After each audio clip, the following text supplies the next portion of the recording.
ஒரு பொண்ணு பாலைவனத்தில் தண்ணி நினச்சி எதையும் அள்ளி குடிக்கிறா. ஆனால் அது தண்ணி இல்லை, ஏதோ ஒரு பிசின் மாதிரி இருக்குது. அவளோட குதிரை பின்னாடி இருந்து கத்தி அவளை எச்சரிக்கை பண்ணுது. உடனே அவள் அங்கேருந்து கிரேட் எஸ்கேப் ஆயிடுறா. பார்த்தீங்கன்னா அந்த மண்ணுக்குள்ளேருந்து ஒரு பெரிய மிருகம் அவளை விழுங்குறதுக்கு தான் அவளை ட்ராப் பண்ணி அங்கே வர வச்சிருக்கு. அந்த பெரிய மிருகத்துக்கிட்டேருந்து தப்பிச்சு அந்த யூனிகானும் அந்த பொண்ணும் ஒரு இடத்துல நடந்து போயிட்டுருக்காங்க. பார்த்தீங்கன்னா திருப்பவும் மண்ணுக்குள்ளேருந்து எது வர மாதிரி இருக்குது. பார்த்தீங்கன்னா வேறு லெவலில் மம்மி படத்தில் வர மாதிரி ஒரு பெரிய ஸ்கார்பியன் ஒன்று வெளியே வந்து அவளை அட்டாக் பண்ண பார்க்குது. எப்படியாவது அவளை குத்தி கிழிக்கணும்னு அட்டாக் பண்ணிக்கிட்டே இருக்குது.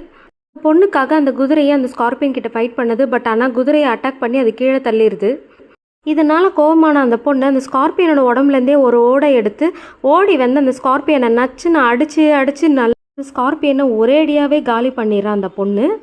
ஆனால் அந்த குதிரை பாவம் பரிதாபமாக கீழே விழுந்து கிடக்குது. மூச்சே இல்லாத அந்த குதிரைக்கு உயிர் கொடுக்க அவளோட ஸ்பெஷல் பவரை யூஸ் பண்ணுறதுக்கு நெருப்புலேருந்து ஸ்பெஷல் பவரை எடுத்து யூஸ் பண்ணி அந்த குதிரையை சரி பண்ணுறான். இப்படி உங்களுக்கு பிடிச்சிருந்தா மறக்காமல் சப்ஸ்கிரைப்